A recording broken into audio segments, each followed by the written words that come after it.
Next up on WTV, AP exams approaching, this week's edition of My Life As, and today's Sports Minute. WTV's daily update starts now.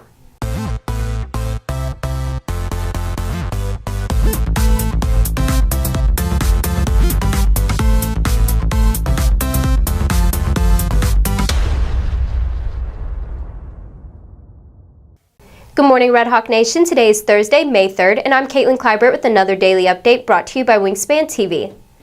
The first AP test is Monday, May 7th, which means the stress level of hundreds of students could be at an all-time high. WTV's Venanti Vimupalli tells students what they need to know.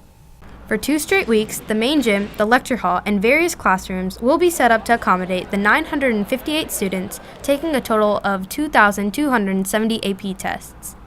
The tests start at either 8 a.m. or 12 p.m. on the scheduled day, with students expected to arrive at the testing location by 7:30 a.m. or 11:30 a.m. Once there, it's suggested by the College Board that students have number 2 pencils, black pens, approved calculators, and a ruler. Meanwhile, electronic equipment, books, compasses, protractors, mechanical pencils, correction fluid, dictionaries, highlighters, notes, color pencils, scratch paper, and computers are not allowed. In addition, watches must not beep, must not have an alarm, and must not have internet access. Students who are taking a morning and afternoon exam on the same day should plan to bring their lunch and may have an abbreviated time for lunch between exams. And finally, if a student arrives late and misses the exam, no refunds will be given, nor will the student be able to register for late testing. Reporting for WTV, I'm Venanti Vimupalli. It's too late to register to vote in Saturday's city and school board election, but students have the opportunity to register for future or the November elections. WTV's Isabella Santiago has the details. Students who are 17 years and 10 months or older may register to vote today during all lunches. According to the United States Census Bureau, young adults from ages 18 to 29 are reported to have the lowest voting rates, with 46% casting ballots in the 2016 election. But Junior Amna Seda is one student on campus hoping to improve those numbers. So registering to vote, it gives you this, and it's especially important for students because it gives us the chance to actually go out and vote for things that we believe in, advocate for things we believe in, because students are the people who will be making the future choices in the United States. Reporting for WTV, I'm Isabella Santiago. On this week's edition of My Life As, WTV takes a look into the life of senior choir performer Kirsten Malari. In the life of choir, most days we end up sight reading. You read a piece of music you've never seen before, and we do a thing called solfege where we move our hands to match the pitches that we sing. Afterwards, we sing the pieces that we're planning to perform or pieces that we're just working on.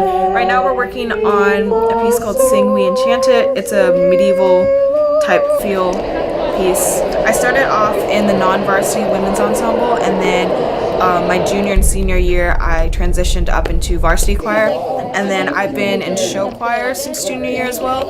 Overall, choir is just kind of like my second home.